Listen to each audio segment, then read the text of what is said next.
पता चल रहा है तुम लोग उत्तर दिशा में खड़े हो, अब बोल रहे हो भैया 1 किलो शक्कर दक्षिण दिशा में देना।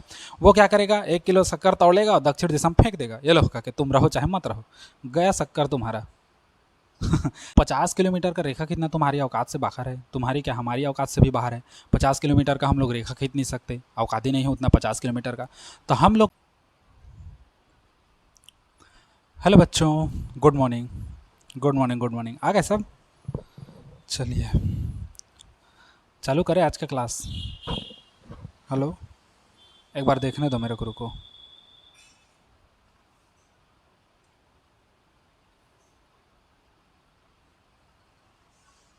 हेलो, हाँ चलो ठीक।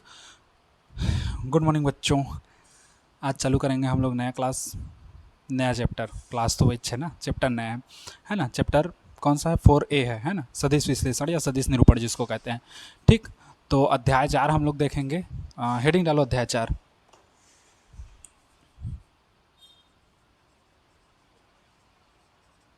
अध्याय 4 सदिश निरूपण या सदिश विश्लेषण। सदिश विश्लेषण, ठीक, जिसको हम लोग को क्या कहते हैं? Vector analysis.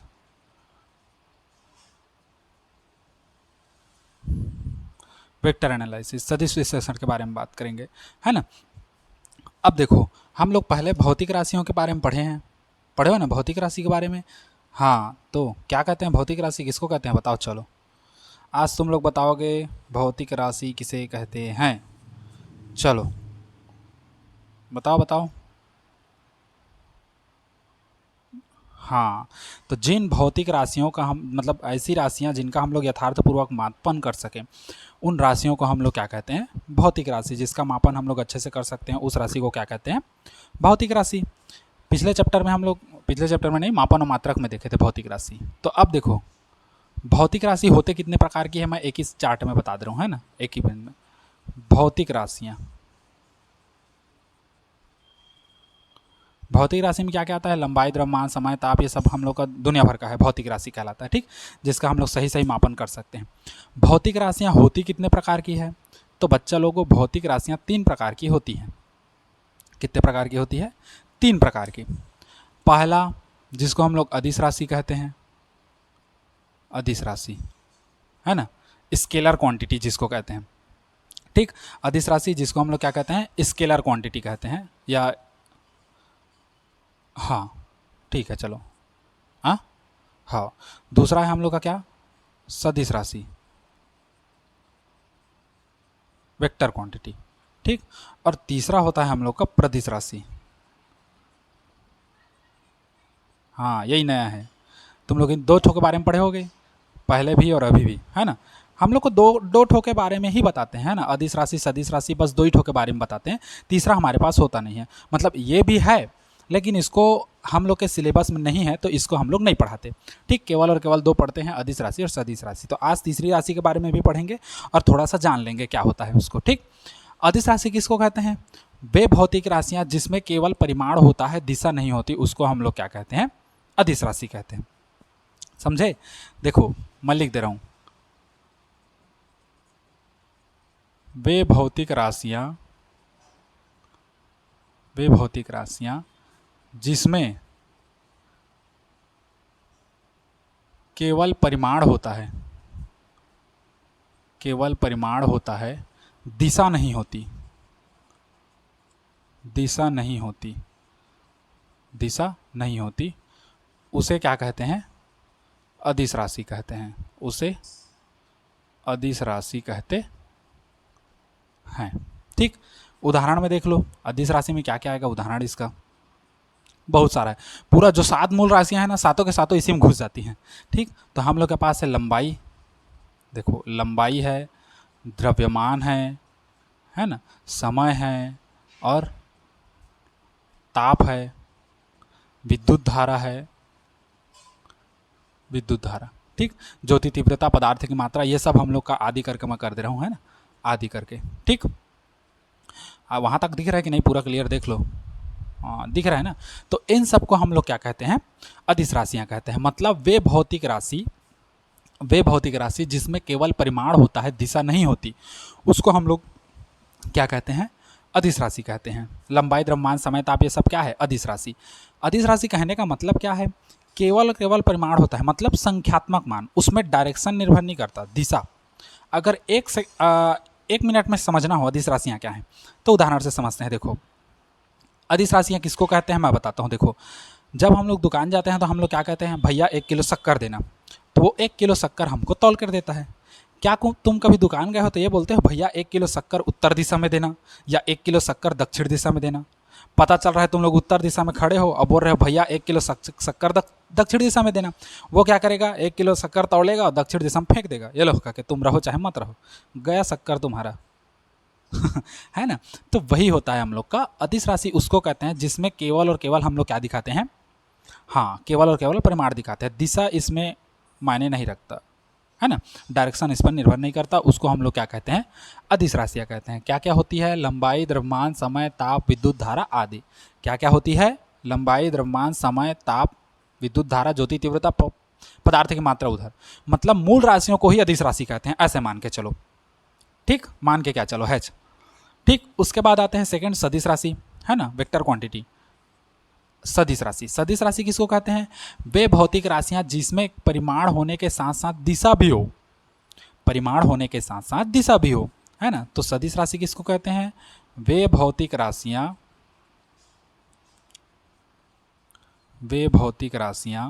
जिसमें परिमाण के साथ दिशा भी होती है, मतलब जिसमें परिमाण व दिशा दोनों होती है, ऐसे भी कह सकते हो। परिमाण के साथ दिशा भी होती है, उसे क्या कहते हैं? सदिश राशि कहते हैं। उसे सदिश राशि कहते हैं। सदिश राशि कहते हैं। अब देखो, इसमें उदाहरण देख लो, तो एक को पकड़ो और एक से रिलेटेड सब आ जाएगा। देखो, सबसे पहले इसमें कंफ्यूजन होते हैं बच्चे, सदिश राशि में क्या क्या आएगा। तो एक को पकड़ो, एक के परिभाषा से जो दूसरा आ रहा है, दूसरे की परिभाषा से तीसरा आ रहा है, वैसा हम लोग का बनता जाएगा। जैसे विस्थापन, पहले एक को पकड़ो, विस्थापन कैसा है? सदिश राशि है। अब विस्थापन में परिवर्तन की दर को क्या कहते हैं? वेग कहते हैं। तो वेग भी हम लोग का कैसा राशि हो गया? सदिश राशि। और वेग में परिवर्तन की दर को क्या कहते हैं? त्वरण कहते हैं। तो त्वरण भी कैसा हो गया हमारा? सदिश राशि हो गया। उसके बाद इन तीनों को छोड़कर बल भी हम लोग का कैसी राशि है? हाँ, कैसी राशि है? वो भी सदिश राशि है। तो ये सब हम लोग का क्या क्या है? सदिश राशि है। विस्थापन है, बल है, वेग है, इन सबको हम लोग क्या कहते हैं? सदिश राशि कहते हैं। समझ गए इतना चीज़? हाँ, किसी को कोई डाउट, कोई दिक्कत हो तो बता सकते हो, और नहीं होगा तो फिर आगे बढ़ेंगे। ठीक, चलिए। हाँ हाँ हाँ, बस बस बस वही है। चलो, अब उसके बाद हम लोग बात करते हैं प्रदेश राशि के बारे में। तो प्रदेश राशि किसको कहते हैं? जिसमें परिमाण दिशा अनिश्चित होती तो है लेकिन अनिश्चित होती है। प्रदेश राशि शॉर्टकट समझो, हम लोग को ज़्यादा डिटेल नहीं जानना है ये, क्योंकि ये तुम लोग का सिलेबस में नहीं है। प्रदेश राशि किसको कहते हैं? जिसमें परिमाण व दिशा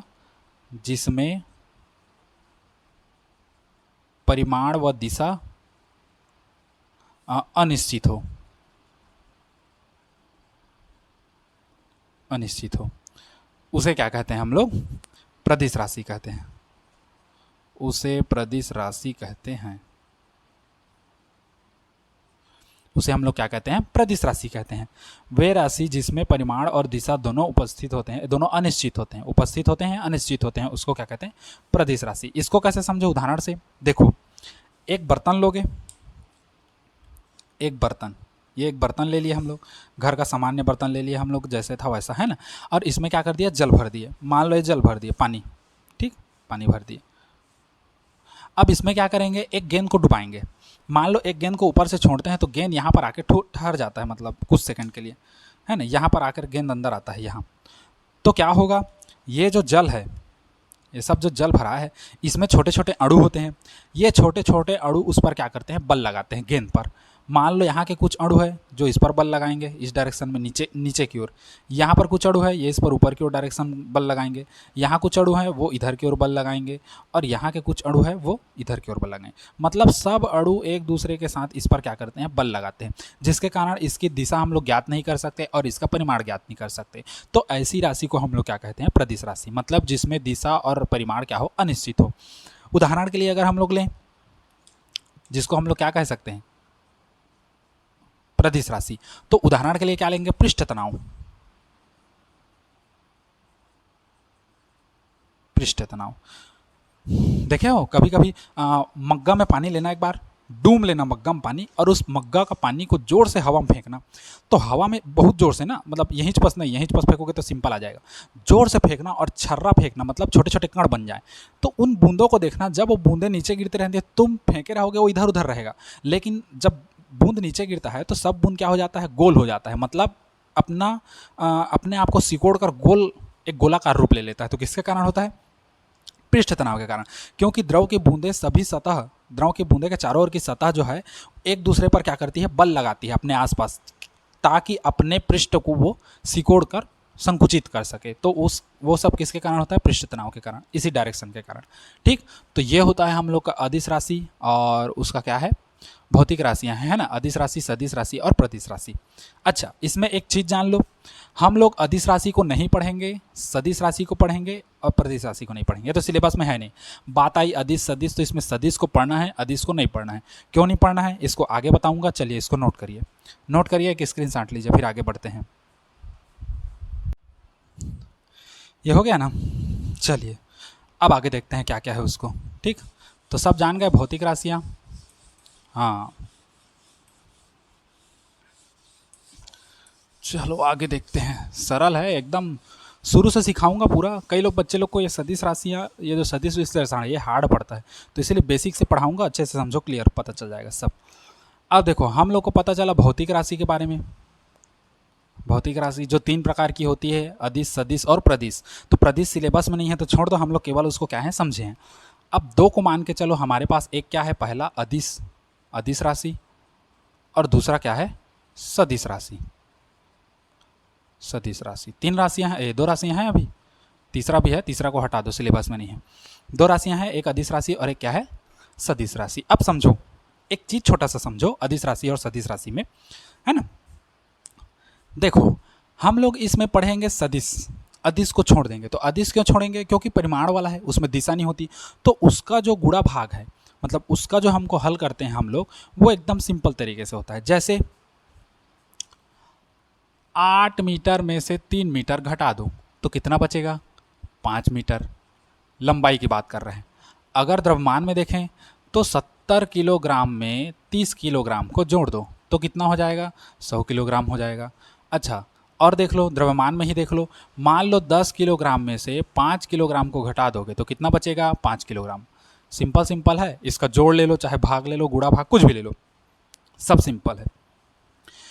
क्योंकि अदिश राशि हमारा क्या होता है, केवल परिमाण होता है। तो परिमाण होता है तो क्या होता है हम लोग का, इसको गणित के सामान्य सूत्र से और सामान्य विधि से हम लोग हल कर सकते हैं। ठीक, लेकिन सदिश राशि को गणित के सामान्य विधि से हल नहीं कर सकते।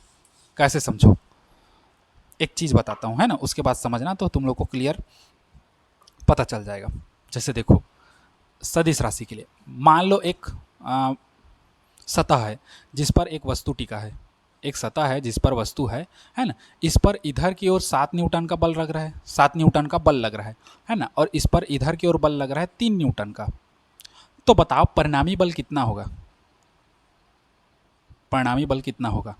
ठीक, तो एक तरफ हम लोग का लग रहा है 7 न्यूटन का बल और दूसरी तरफ लग रहा है कितना, 3 न्यूटन का बल, और दोनों का परिणामी कितना होगा। अगर किसी गणित वाले को बुलाओगे तो क्या करेगा, दोनों का परिणामी निकाल देगा, 7 इधर लग रहा है, 3 इधर लग रहा है, 7 3 10। परिणामी है मतलब हम लोग का क्या है, नेट, है ना, नेट फोर्स हम लोग का लग रहा है ना। तो परिणामी बल कितना हो गया, 10 बोल देगा वो, जबकि ऐसा नहीं है। क्यों, क्योंकि इसमें डायरेक्शन है। अब वहाँ पर उसको बताओगे गणित वाला कि भैया तुम तो फेल हो, ऐसा तो होगा नहीं, परिणामी हम लोग का 10 आएगा नहीं, तो भौंकवा जाएगा, ये दद्दा कहेगा कहेगा ना। तो बस वही है, हम लोग का परिणामी बल इसका अगर ज्ञात करना है तो सदिश में हम लोग का गणित के सामान्य सूत्र से हम लोग नहीं निकाल सकते। या जैसे ऐसे समझ लो, कोई वस्तु इधर है 4 न्यूटन, मान लो इधर, इधर कोई वस्तु 4 न्यूटन इधर है बल लग रहा है, किसी वस्तु पर इधर बल लग रहा है 3 न्यूटन का। अब इन दोनों का परिणामी कैसा होगा, तो इन दोनों का रिजल्टेंट यहाँ निकलता है। कैसे निकलता है वो बाद में बताएंगे, ठीक, आगे तुम लोग को। यहाँ निकलता है दोनों के बीच में, न इधर न उधर, क्योंकि इसको बताओगे तो ये बुरा मानेगा, इधर ले जाओगे तो ये बुरा मानेगा, तो दोनों का परिणामी हम लोग का यहाँ निकलेगा बल। मान लो बल कुछ इधर और इधर जा रहा है तो दोनों का परिणामी यहाँ निकलेगा, ठीक। तो उसीलिए क्या करते हैं हम लोग, हाँ उसीलिए हम लोग क्या करते हैं, गणित के सामान्य नियमों का पालन नहीं कर सकते या गणित के सामान्य नियमों से हम लोग इसको नहीं बना सकते, इसीलिए हम लोग अदिश को न पढ़ के सदिश को पढ़ते हैं केवल और केवल। अब एक चीज़ समझो, है ना, एक सामान्य चीज़ बताता हूँ, अच्छे से समझना, हाँ हंसी मजाक टाइप से, ठीक। मान लो एक सुंदर कन्या है, हो या ना हो, मान लो एक सुंदर कन्या है, कहाँ की है, कैसी भी है, महिला है मान के चलो, है ना। अच्छे से बताऊँ क्या, चलो अच्छे से बताते हैं, ठीक। तुम लोग नीला मार्कर से काहे इतना गुस्सा हो, नीला मार्कर क्या बिगाड़ा है, दिखता नहीं है तो क्या हो गया, देखो चलो मान के चलते हैं। मान लो एक सुंदर महिला है, बड़ी ही प्यारी है, ये ठीक, मान लो एक सुंदर महिला है ऐसे, ठीक। अच्छा, ये महिला जो है पूर्व की ओर, देखो पूर्व की ओर चलती है 50 किलोमीटर और पश्चिम की ओर चलती है कितना, पश्चिम नहीं उत्तर की ओर कर दो, उत्तर की ओर चलती है कितना, 40 किलोमीटर। अब इसे क्या करना है, चार्ट में दिखाना है या पेपर में दिखाना है। तो 50 किलोमीटर का रेखा खींचना तुम्हारी औकात से बाहर है, तुम्हारी क्या हमारी औकात से भी बाहर है। 50 किलोमीटर का हम लोग रेखा खींच नहीं सकते, औकात ही नहीं है उतना 50 किलोमीटर का। तो हम लोग क्या करते हैं, एक पैमाना मानते हैं। क्या करते हैं, एक पैमाना मानते हैं। पैमाना कैसे मानते हैं, हम लोग बोलते हैं कि मैडम जी आपका जो 10 किलोमीटर है वो हमारे लिए 1 सेंटीमीटर के बराबर है। आपका जो 10 किलोमीटर है वो हमारे लिए क्या है, 1 सेंटीमीटर के बराबर है। तो महिला पूर्व की ओर चली है कितना, पूर्व की ओर कितना चली है, 50 किलोमीटर, तो हमारे लिए वो कितना हो गया, 5 सेंटीमीटर। और वह उत्तर की ओर चली है कितना, 40 किलोमीटर, तो वो हमारे लिए कितना हो गया, 4 सेंटीमीटर के बराबर। अब संख्या रेखा में इसमें दिखा सकते हैं हम लोग, चार्ट में या कॉपी में। तो देखो मानचित्र में जो दिखाते हैं दिशा, वो ऐसा डायरेक्शन में होता है, ऐसे ये होता है पूर्व, ये होता है पश्चिम, ये होता है उत्तर और ये होता है दक्षिण। पूर्व पश्चिम उत्तर दक्षिण, ठीक, हमेशा ऐसे दिखाते हैं मानचित्र में। तो अब देखो महिला जो है पूर्व की ओर चली है 50 मतलब 5 सेंटीमीटर, तो ये महिला है तो पूर्व उधर है, तो पूर्व की ओर चली कितना, 5 सेंटीमीटर, तो 5 सेंटीमीटर चलवा दिए। उसके बाद बोल रहा है उत्तर की ओर 40 किलोमीटर। अब यहाँ से उत्तर किधर पड़ेगा, यहाँ से उत्तर ऊपर की ओर, तो ऊपर चलवा दिए कितना, 4 सेंटीमीटर। ये इससे छोटा कर देना, ठीक। तो अब इसका परिणामी ज्ञात करेंगे, परिणामी दूरी मतलब महिला का जहाँ से चालू की और जहाँ अंत हुआ उनके बीच का डिस्टेंस ज्ञात करेंगे। तो एक तो हम लोग इसको मिला देंगे इसको, तो ये हम लोग का परिणामी दूरी निकाल देगा, या विस्थापन इसी को कहते हैं ना, विस्थापन पढ़ चुके हो, विस्थापन ये निकाल देगा। या दूसरे शब्दों में हम लोग कैसे कर सकते हैं, इसी को विस्थापन से न निकाल के क्या करते हैं, यहाँ से यहाँ चली तो इसको तीर का निशान दे देते हैं, यहाँ से यहाँ चली तो तीर का निशान देते थे। फिर इन 3 के निशानों से हम लोग क्या करेंगे, हल कर देंगे। दूसरी विधि ये हो सकती है, ठीक। तो इसीलिए हम लोग का सदिश का जरूरत पड़ा, है ना। सदिश के लिए हम लोग को एक विशेष प्रकार के नियमों की जरूरत पड़ी ताकि हम सदिश का निरूपण अच्छे से कर सकें, ठीक। और इसमें सदिश के विश्लेषण के बारे में पढ़ना है। याद रखो इस चैप्टर से केवल और केवल न्यूमेरिकल आएगा, तुम्हारे स्कूल से किसी भी स्कूल से केवल और केवल न्यूमेरिकल देता है। इसमें ये नहीं पूछता कि एकांक सदिश क्या है ना, समान सदिश क्या है, विपरीत सदिश क्या है, ये सब नहीं पूछता। केवल और केवल इसमें गणितीय सूत्र आएंगे। और पूछेगा तो हाँ एक चीज़ पूछ सकता है, सदिशों के योग का चतुर्भुज नियम, सदिशों के योग का त्रिभुज नियम, बस यही दोनों इंपॉर्टेंट है, दो चीज़, चतुर्भुज नियम त्रिभुज नियम। और उसके बाद हम लोग का सिंपल क्या है, हाँ सिंपल है हम लोग का, ठीक। सिंपल गणित है और न्यूमेरिकल ही ज़्यादा पूछेगा इसमें, ठीक। तो आगे बढ़ें, चलिए।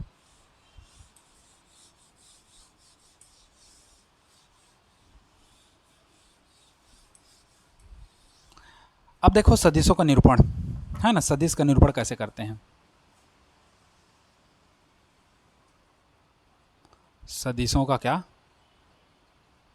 निरूपण, हेडिंग डालो चलो, सदिशों का निरूपण कैसे कैसे सदिशों का निरूपण करते हैं, फिर मैं क्लियर बताता हूँ इसको। हेडिंग डालो चलो। हो गया। अब देखो सदिशों का निरूपण होता कैसे है ना। किसी भी सदिश में देखो, हम लोग पढ़े हैं सदिश में क्या होता है, परिमाण और दिशा दोनों होता है। तो इसको डायरेक्शन कैसे देते हैं, तीर का डायरेक्शन से, ऐसे, ये थोड़ा बड़ा चिन्ह में दिखा रहा हूँ, बड़ा में, तीर का डायरेक्शन में। इसमें ये जो डायरेक्शन है, ये जो सीधी लाइन है, ये बताता है हमको किसके बारे में, परिमाण के बारे में। और ये जो चोंची दिखा रहा है, चोंची, ये किसको दिखाता है, दिशा को। मतलब अगर मैं ऐसे कर दूं, ये वाला देखो अच्छे से डार्क में बता रहा हूँ, ये वाला है ना, और उसके बाद फिर मैं रेड कलर में ये दिखा रहा हूँ, ये तो ये जो डार्क कलर है, डार्क मतलब काला, काला जो है ये हमको परिमाण बताता है, उसका संख्यात्मक मान। और ये जो लाल है तीर का निशान, दिशा बताता है। ठीक, तो सदिश को इस डायरेक्शन में निरूपित करते हैं। और अगर संख्यात्मक मान में लेना है, संख्यात्मक मान मतलब ए से जेड तक में, उसमें है ना, संकेत कैसे करते हैं, सदिश का संकेत, ये तो निरूपण हो गया। अच्छा, संकेत कैसे करते हैं, तो capital letter A B C से लेकर पूरा जेड तक कर देते हैं, या स्मॉल में ए बी सी से लेकर पूरा स्मॉल जेड तक कर देते हैं। डायरेक्शन कैसे दोगे, ए वेक्टर ऐसे। तो यहाँ पर एक हम लोग का क्या बताता है, केवल और केवल परिमाण, और ये डायरेक्शन क्या बताता है, दिशा। मतलब कहने का मतलब, यदि मैं ए लिख दूं तो केवल और केवल क्या लिखा हूं, परिमाण, और इसी में डायरेक्शन कर दूं तो तुम समझ जाओगे कि वो कैसा है, सदिश राशि है, मतलब ये उसका डायरेक्शन को बता रहा है। ठीक, वैसे ही स्मॉल ए में छोटा ए मिलोगे तो ये छोटा ए हमको क्या बताता है, परिमाण, और इसी में वेक्टर दिखा दूं तो वो क्या दिखाएगा, उसकी दिशा बताएगा। हो गया क्लियर ये चीज़। हाँ, आगे बढ़े तो अब साथ ही साथ लिखते जाना। चलो, बुक में दिया है संकेत वगैरह, या रोक के लिख लेना तुम लोग, वीडियो रोक देना, तुम लोग अपना देख लेना। ठीक, आगे बढ़े तो हाँ हाँ हाँ, चलो ना, चलो चालू कर देते हैं। अब सदिशों के प्रकार देखो, सदिशों के प्रकार, सदिश कितने प्रकार के होते हैं ये देखते हैं। ठीक, सदिशों के प्रकार, टाइप्स ऑफ वेक्टर, सदिश कितने प्रकार की होती है, तो देखो 4-5 प्रकार हम लोग पढ़ेंगे, उससे ज़्यादा नहीं पढ़ेंगे। ठीक, तो 3 तो मैं एक साथ बताता हूँ। ठीक, सदिश के 3 प्रकार को एक साथ बताता हूँ। पहला समान सदिश, दूसरा विपरीत सदिश, और तीसरा शून्य सदिश। तीनों को एक साथ बताता हूँ। ठीक, पहला होता है हम लोग का क्या, समान सदिश, है ना। पहला क्या होता है, समान सदिश होता है, जिसको हम लोग अंग्रेजी में क्या कहते हैं, इक्वल वेक्टर। ठीक, जिसको अंग्रेजी में कहते हैं इक्वल वेक्टर। दूसरा होता है हम लोग का विपरीत सदिश, जिसको हम लोग इंग्लिश में क्या कहते हैं, अपोजिट वेक्टर। और तीसरा होता है हम लोग का क्या, शून्य सदिश, जिसको हम लोग कहते हैं क्या, जीरो वेक्टर। तो 3 सदिश होते हैं हमारे पास। पहला समान सदिश, इक्वल वेक्टर, दूसरा होता है विपरीत सदिश, जिसको हम लोग कहते हैं अपोजिट वेक्टर, और तीसरा होता है हम लोग का शून्य सदिश, जिसको हम लोग क्या कहते हैं, जीरो वेक्टर। ठीक, पहले हम लोग देखते हैं समान सदिश। आराम से समझना, कोई दिक्कत नहीं, कोई हड़बड़ी नहीं। समान सदिश किसको कहते हैं, जब दो सदिश जिनका परिमाण और दिशा एक ही हो। ठीक, दो सदिश जिनका परिमाण और दिशा एक ही हो, तो ऐसे सदिशों को हम लोग क्या कहते हैं, समान सदिश। ठीक, समान हो मतलब, समान सदिश मतलब समान हो, है ना। तो समान सदिश किसको कहोगे, ऐसे सदिश, ऐसे सदिश जिसका परिमाण, जिसका परिमाण व दिशा एक हो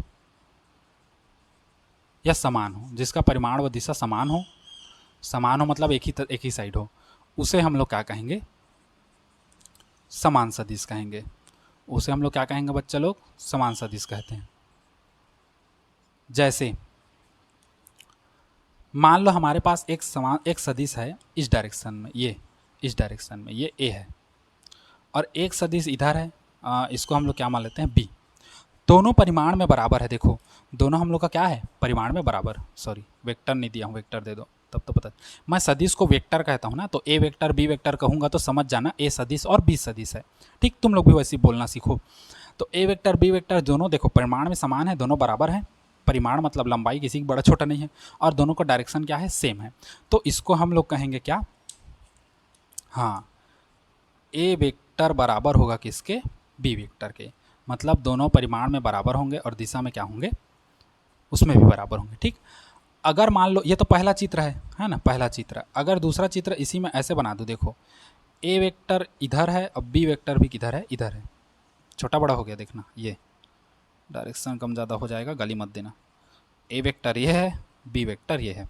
तो इसको हम लोग कैसे करेंगे, तो इसको भी लिखेंगे ए वेक्टर बराबर होगा किसके, बी वेक्टर के। अच्छा, एक चीज़ याद रखना, डायरेक्शन इधर है तो ए वेक्टर ऐसे लिए हैं। अगर ये डायरेक्शन ऐसे होगा तो ए वेक्टर को ऐसे मत लेना, वो तुम लोग का ऐसे ही रहेगा ए वेक्टर। बस डायरेक्शन अलग होता है तो हम लोग का चिन्ह चेंज होता है, बस विपरीत है करके दिखाते हैं। ठीक, तो डायरेक्शन तुम्हारा उधर हो या इधर, जो चिन्ह जो दिखाओगे प्रतीक चिन्ह वो एक ही साइड होगा, उधरी साइड। समझे। अब आते हैं विपरीत सदिश। तो विपरीत सदिश किसको कहते हैं, ऐसे सदिश जिसका परिमाण व दिशा, ऐसे सदिश जिसका परिमाण व दिशा क्या हो, समान ना हो। मतलब परिमाण समान हो, दिशा समान ना हो, सीधी बात। तो ऐसे सदिश, ऐसे सदिश जिसका परिमाण, जिसका परिमाण समान हो, जिसका परिमाण समान हो परंतु दिशा विपरीत हो, परंतु दिशा क्या हो, विपरीत हो, उसे हम लोग क्या कहेंगे, उसे क्या कहेंगे, विपरीत सदिश कहेंगे। उसे विपरीत सदिश कहते हैं, उसे अपोजिट वेक्टर कहते हैं। जैसे मान लो ए वेक्टर हम लोग का इधर है, ए वेक्टर, और बी वेक्टर आप लोग का इधर है, बी वेक्टर। ठीक, डायरेक्शन यहाँ बी वेक्टर। ठीक, तो इसको हम लोग कैसे लिखेंगे, ए वेक्टर बराबर बी वेक्टर, और ये क्या हो जाएगा, माइनस में। ठीक, या इसको ऐसे भी लिख सकते हो, ए वेक्टर माइनस में बराबर बी वेक्टर। दोनों में से किसी एक में हम लोग को क्या देना है, माइनस देना है। तो ए वेक्टर बी वेक्टर ये बताता है कि दोनों परिमाण में बराबर हैं, और ये माइनस चिन्ह ये बताता है कि दोनों क्या हैं, एक दूसरे के विपरीत दिशा में है। अगर ए इस साइड आ रहा है तो बी किधर जा रहा है, उस साइड आ रहा है। ठीक, दोनों में से किसी में भी माइनस लगा सकते हो। माइनस में ये पता चलेगा, देखो बी में माइनस लगाया हो तो वो ए के सापेक्ष विपरीत दिशा में है, अगर ए में माइनस लगाया हो तो बी के सापेक्ष विपरीत दिशा में है। तो दोनों में से किसी में भी आप लोग माइनस लगा सकते हैं, उसमें कोई भी दिक्कत आपको नहीं है। हो गया। उसके बाद आते हैं क्या, शून्य सदिश। तो ऐसे सदिश जिसका परिमाण क्या हो, शून्य हो, उसको हम लोग क्या कहते हैं, शून्य सदिश कहते हैं। तो ऐसा सदिश जिसका परिमाण क्या हो, शून्य हो, या ऐसे भी कह सकते हैं विपरीत सदिशों का योग क्या कहलाता है, शून्य कहलाता है। तो ऐसे लिखो, देखो दो परिभाषा, ऐसे सदिश, ऐसे सदिश जिसका परिमाण, जिसका परिमाण क्या हो, जिसका परिमाण शून्य हो, ऐसे सदिश जिसका परिमाण शून्य हो उसे क्या कहते हैं, विपरीत सदिश कहते हैं। उसको क्या कहोगे बच्चा लोग, विपरीत सदिश कहते हैं। अब विपरीत सदिश कैसे कहोगे, सॉरी शून्य सदिश, जी मेरा ध्यान कहाँ है, उसे शून्य सदिश कहते हैं।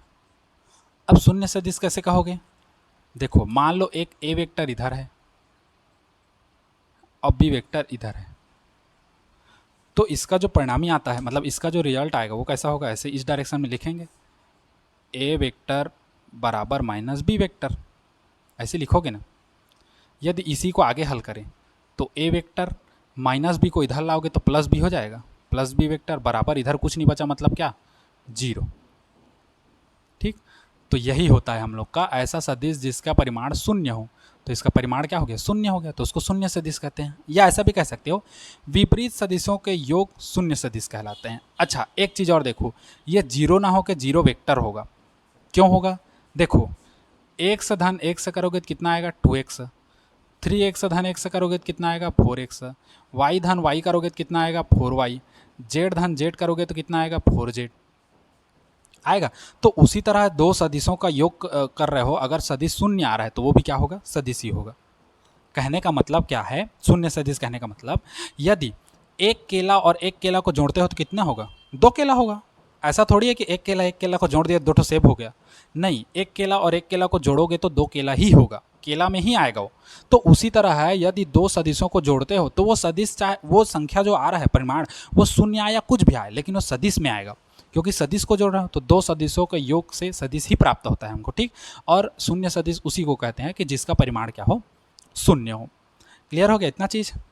चलिए इसको नोट करिए, फिर आगे बढ़ते हैं।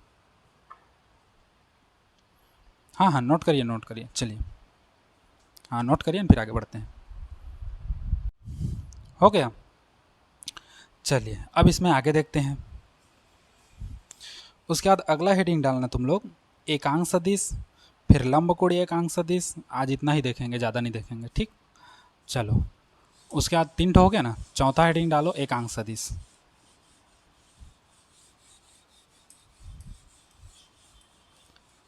हेडिंग डालो एकांक सदिश।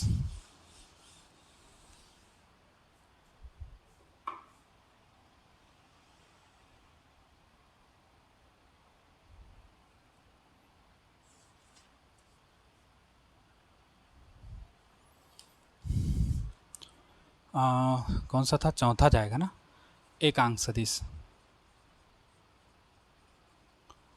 है ना, जिसको अंग्रेजी में हम लोग क्या कहते हैं, यूनिट वेक्टर। इसको हम लोग क्या कहते हैं?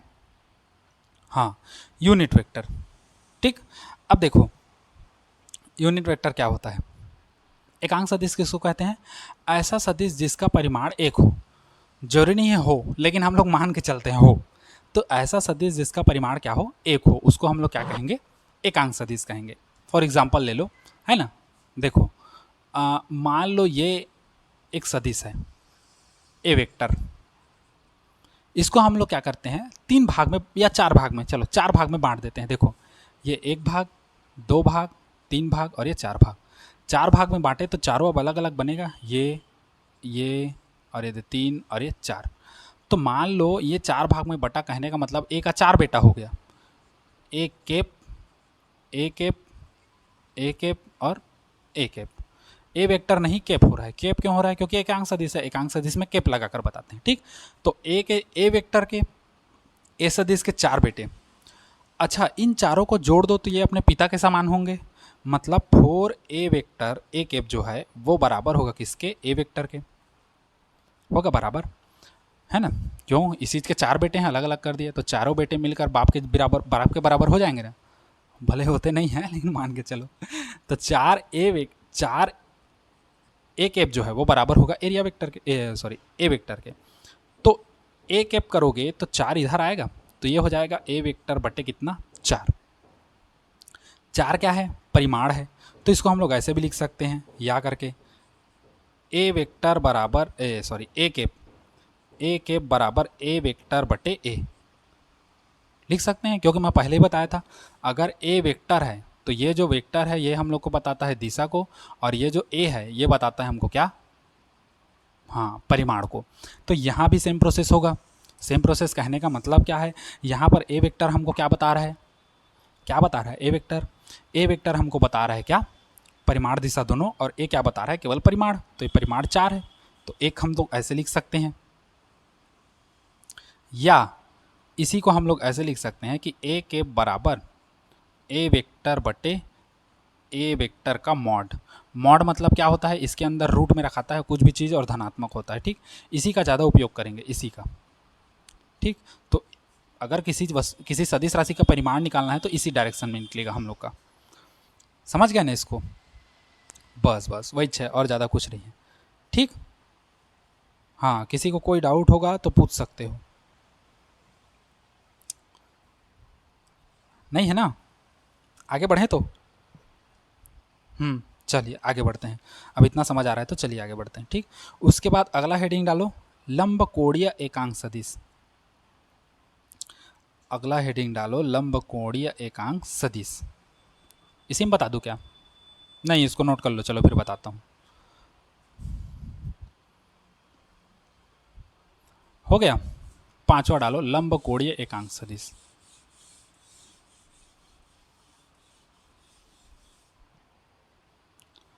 पांचवा है हम लोग का लंबकोणीय एकांक सदिश। है ना। लंब कोणीय क्या है, एकांक सदिश। लंब कोणीय एकांक सदिश क्या है, मतलब हम लोग को 3 डायरेक्शन लेना है और तीनों डायरेक्शन में एकांक सदिश मानते जाना है, तो वही हम लोग का क्या होगा, लंब कोणीय एकांक सदिश होगा। या आप ऐसे कह सकते हो, ऐसा एकांक सदिश जिसमें प्रत्येक के बीच में 90-90 अंश का कोण बनता है, उसको हम लोग क्या कहते हैं, लंब कोणीय एकांक सदिश। क्योंकि हमारे पास 3 अक्ष होते हैं, कैसे समझे, 3 विमीय गति है तीनों अक्ष के लिए, बस वही। तो हम लोग मान के चलते हैं 3 अक्ष, देखो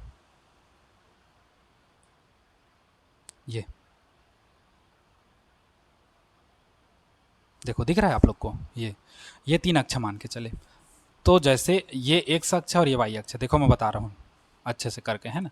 हमारे पास 3 डायरेक्शन होता है, ये एक्स अक्ष होता है और ये वाई अक्ष होता है, ठीक। और एक अक्ष यहाँ से सीधा तुम्हारे थोथना में जाएगा, मतलब मुंह में जाएगा, ठीक। तो मुंह में हम लोग थोड़ी दिखाएंगे, यहाँ से ऐसे कैसे दिखाओगे, तो हम लोग उसको इन दोनों के विपरीत इधर ले लेते हैं, जेड अक्ष, ठीक। समझे इसको। अच्छा देखो बता दे रहा हूँ कैसे कैसे होगा।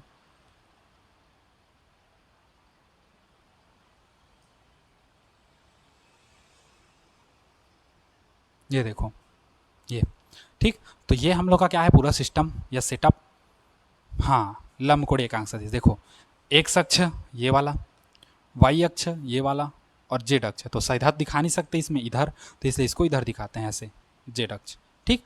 तो समझो, चाहो तो तुम लोग इसको वाई मान सकते हो, इसको जेड मान सकते हो, इसको एक्स, किसी को भी कुछ भी मान सकते हो, ठीक। लेकिन हम लोग अपनी सुविधा के लिए हमेशा इधर को एक्स मानते हैं, ऊपर को वाई मानते हैं। और ये वाला पोर्शन, ये वाला डायरेक्शन हम लोग का क्या होता है, क्या होता है, हाँ जेड अक्ष होता है, ठीक। मानने के लिए चलते हैं। तो अब देखो, प्रत्येक के बीच 90-90 अंश का कोण है, देखो यहाँ के बीच 90 अंश का कोण, यहाँ के बीच 90 का कोण और यहाँ के बीच भी क्या होगा, 90 का कोण। तो वैसे ही हर जगह 90-90 का बनेगा, ये 90 का बनेगा, ये भी 90 का बनेगा और ये भी क्या बनेगा, 90 का बनेगा, सब 90-90 का बनता है, ठीक। तो ऐसा एकांक सदिश जिसमें प्रत्येक कोण का मान, प्रत्येक दो एकांक सदिश के बीच का कोण कितना हो, 90-90 एकांश का हो, ठीक। तो उसको हम लोग क्या कहते हैं, लंब कोणीय एकांक सदिश, ठीक। तो ऐसा एकांक सदिश जिसके बीच का कोण 90-90 का बना हो। मान लो एक्स अक्ष की दिशा में हम लोग एक एकांक सदिश मान लेते हैं आई कैप, वाई अक्ष की दिशा में एक एकांक सदिश मान लेते हैं जे कैप, और जेड अक्ष की दिशा में एक एकांक सदिश मान लेते हैं के कैप। सब स्मॉल में है ना, छोटा छोटा है, आई जे के दोनों सब क्या है, छोटे छोटे में है, ठीक। तो हम लोग मान के चलते हैं एक्स अक्ष के अनुदिश एकांक सदिश, देखो यहाँ लिख दे रहा हूँ, एक्स अक्ष के अनुदिश, एक्स अक्ष के अनुदिश एकांक सदिश,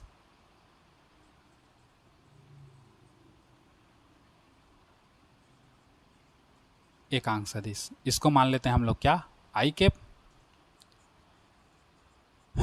वाई अक्ष के अनुदिश एकांक सदिश मान लेते हैं हम लोग जे कैप, और जेड अक्ष के अनुदिश हम लोग मान लेते हैं एकांक सदिश क्या, के कैप। के स्मॉल में है ना, देखना के कैप, ठीक। तो एक्स अक्ष के अनुदिश एकांक सदिश आई कैप, वाई अक्ष के अनुदिश एकांक सदिश जे कैप, और जेड अक्ष के अनुदिश एकांक सदिश क्या होगा, के कैप, है ना। अब इसमें कंडीशन देख लो, स्थिति, स्थिति क्या देखोगे, मान के चलते हैं, माना किसी व्यक्ति की स्थिति कैसी है, माना एक व्यक्ति है पी पर्सन, जिसकी स्थिति है 3i + 5j। अब इसको स्थिति रेखा पर निर्भर कीजिए, मतलब यहाँ पर बताइए। तो देखो i किस डायरेक्शन में जाता है, एक्स के, और j किस में है, y के डायरेक्शन में है, y मतलब एक्स में 3 चलना है, y में 5 चलना है। तो इसको हम लोग खाना में बांट लेते हैं, ठीक। एक एग्जाम्पल के लिए इसको छोड़ दे रहा हूँ थोड़ी देर के लिए, जे यहाँ बांट दो, 1 2 3 4 5, 1 2 3 4 5, है ना, 1 2 3 4 5, 1 2 3 4 और 5। तो एक आई कैप में कितना चला है, 3, तो आई में 3 चलवा दो, 1 2 3 ये वाला, इसको ऊपर ले जाओ ऐसे। और जे कैप में कितना चला है, जे में वाई अक्ष में मतलब 5 चला है, तो 5 चलवा दो, 1 2 3 4 5, ये इसको अटैच करा दो। तो यहाँ जो बनेगा, ये जो डायरेक्शन है यहाँ से, ये जो डायरेक्शन है ये वाला, ठीक, ये उसका क्या बताएगा, स्थिति बताएगा, ये वाला, ठीक। उसका क्या बताएगा, पोजीशन बताएगा, ठीक। पोजीशन वेक्टर जिसको कह सकते हैं ना, स्थिति सदिश जिसको कहते हैं, तो वो उसका क्या बताएगा, पोजीशन बताएगा कि वो कहाँ पर उसका स्थित है। समझ गए इतना को, हाँ। किसी को कोई डाउट, हाँ नहीं है ना, देख लो। ठीक। अच्छा, इसको मिटाऊं? अच्छा नोट करोगे ना, चलो नोट करो जल्दी।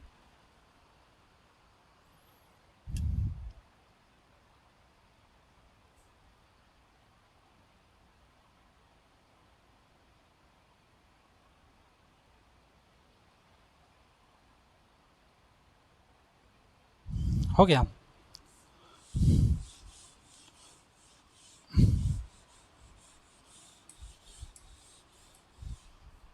अब एक चीज़ समझो, मान लो एक व्यक्ति की स्थिति है 3i प्लस 4j, तो इसको कैसे दिखाओगे?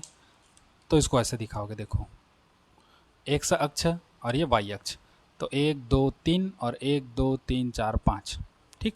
तो ये आई कैप इधर ही चलता है ना, और जे कैप किधर चलता है? वाई अक्ष की दिशा में।